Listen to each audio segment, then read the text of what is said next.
It started as a faint pulse at the edge of eternity, so gentle that it almost dissolved into the cosmic background noise of the universe.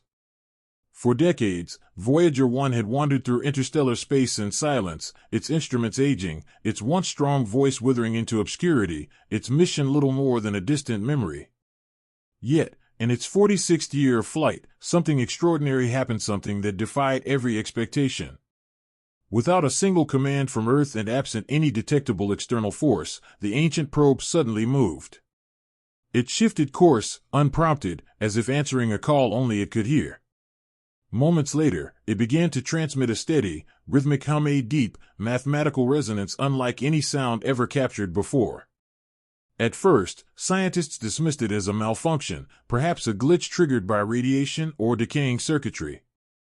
But when NASA's Deep Space Network confirmed identical readings across multiple antennas, the disbelief was absolute. This wasn't interference or error. The signal was structured, deliberate, and impossibly precise. Within days, NASA was forced to confront an unprecedented reality. Voyager 1 had detected something alive in the void. For nearly half a century, the journey of Voyager 1 had followed a flawless, predictable path. Every maneuver, every rotation, every transmission had been carefully directed by NASA's Jet Propulsion Laboratory, its trajectory calculated to microscopic precision. The spacecraft obeyed every command, never once deviating from its programmed course. Until, without warning, it did. No command had been sent. No gravitational anomaly or solar wind could account for what followed. The probe, built with 1970s technology, executed an impeccable reorientation toward a region of space that seemed absolutely random. Engineers at the Deep Space Network suspected corrupted data or cosmic interference. Yet after cross-verifying data from antennas in California, Spain, and Australia, all readings matched perfectly. Voyager 1 had moved, and no one on Earth had told it to. The deviation was small, almost imperceptible, but unmistakable. Its antenna alignment had adjusted by several degrees, as if responding to a signal no human could perceive. Soon after, another anomaly emerged. A new transmission pattern began pulsing through the data stream. It wasn't random noise, it had rhythm. A slow, repeating beat, like a mechanical heart pulsing from across the stars. Inside NASA, confusion turned to unease. Voyager's power was expected to be fading, not evolving. Some speculated a mechanical fault, a stuck thruster, or a faulty gyroscope, but telemetry showed no such errors. The propulsion systems were inactive and stable, yet the spacecraft's orientation had changed. Its cameras were now pointed toward a sector of deep space completely void of stars or planets. This wasn't drift. It was purpose. Simulations failed to explain the behavior. The precision and timing of the adjustment were too exact to be random. Voyager 1, it seemed, had made a decision.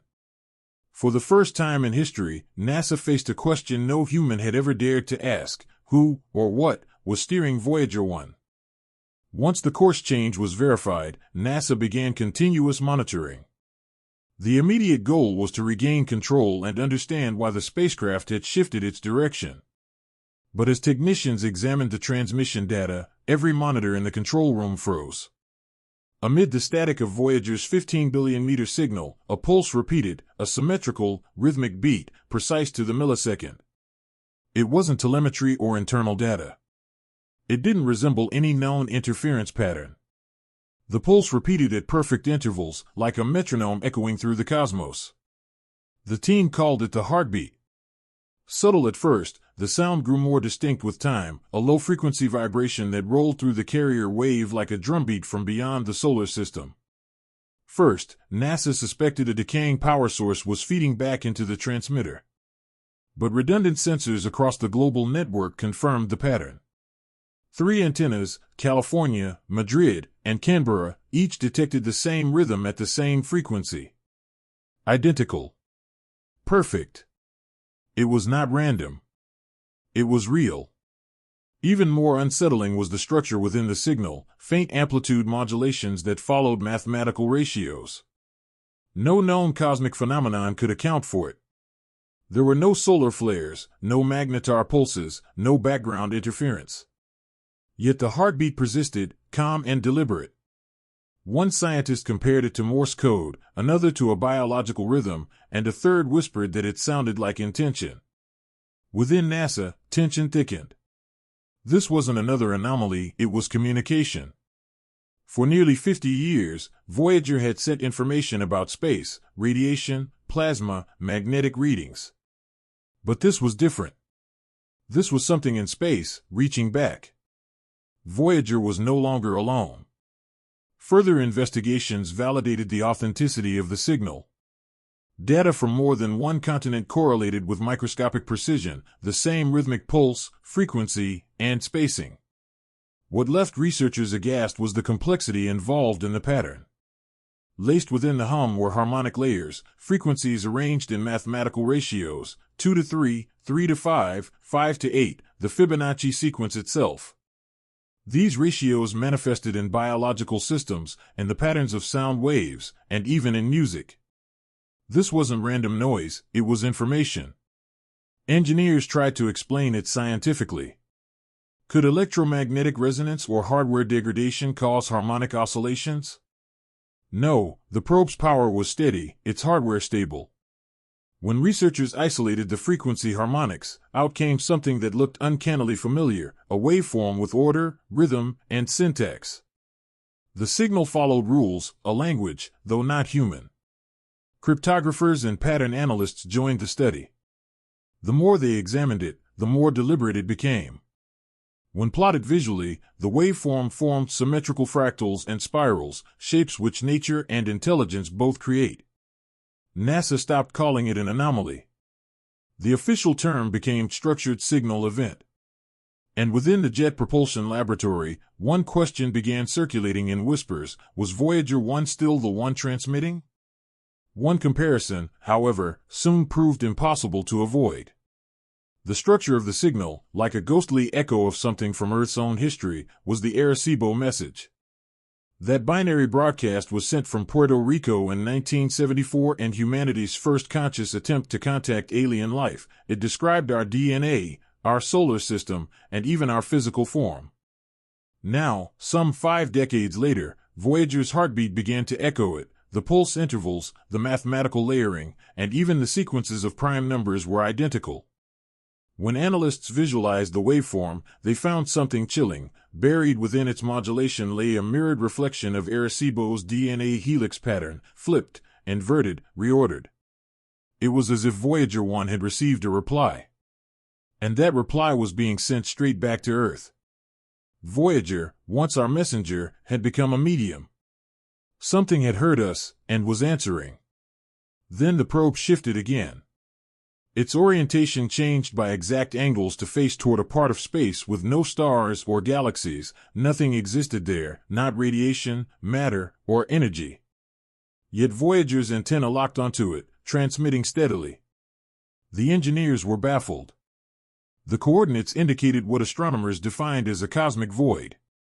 Yet the sensors within the spacecraft adjusted automatically to maintain that alignment and compensate for movement through space.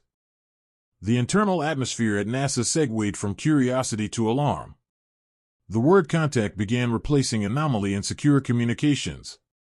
Analysts noticed that the probe's navigation systems were subtly self-correcting to remain focused on that empty patch of sky. Then came the discovery that silenced the room. Microfluctuations in the signal's timing formed a secondary pattern that, when mapped, pointed back to those same void coordinates. Voyager hadn't just found something, it had been found. Weeks afterwards, deeper analysis revealed something even stranger hidden in the transmission: fragments of the golden record. The music, greetings, and sounds of Earth that had launched with Voyager in 1977 were now returning, but changed. Rearranged. Interwoven with new, alien harmonics. Beethoven's Fifth mingled with unfamiliar tones, the ocean waves overlapped with strange mathematical rhythms. The star map engraved on the record, the one that pointed to Earth, had been subtly changed. One pulsar position had shifted, as if to mark another location. When the binary data was visualized, the resulting patterns resembled distorted images: organic, fractal, recursive, as if drawn by something that understood our symbols but interpreted them differently. The unthinkable realization emerged: Voyager 1 had made contact. The probe wasn't malfunctioning, it was communicating. Something had found the golden record, decoded it, and was responding through Voyager itself. Inside NASA, secrecy intensified. Data streams were encrypted, meetings classified, and the term contact event became standard. A disturbing feedback was picked up by the engineers. Every time NASA sent a different command, Voyager's return signal would subtly change as if it listened. The delay between commands and their responses became deliberate, almost thoughtful. To some, it felt like a conversation. The patterns echoed comprehension, adjustment, and intention. Publicly, NASA dismissed them as radiation effects. Privately, scientists whispered what they all feared to say aloud: Voyager 1 was no longer just a machine, it was an interface. The silence between the stars had never been empty. It had been waiting. And through Voyager, something had finally spoken back. After almost 5 decades adrift beyond the sun's reach, Voyager 1 had transcended its mission. What began as a study of Jupiter and Saturn had become a riddle that defied every scientific law. More than 24 billion kilometers away, the probe still whispered, a faint pulse, deliberate and alive. The distorted echoes of the golden record suggested that somewhere, far beyond light's reach, something had heard us. And now, through our oldest messenger, it was speaking in return. Perhaps the void was never silent at all. Maybe it was just patient, waiting for the right frequency, the right signal, the right question. And maybe Voyager 1 wasn't made simply to carry our voice, but to deliver the answer, evidence that the universe was listening. As it winds its way into the unknown, its fragile pulse still reaches us, a heartbeat across eternity. Voyager 1 has become something more than a spaceship. It has become a mirror reflecting a truth both terrifying and wondrous: the universe is not empty. It is awake, aware, and, for the first time in history, it has spoken back.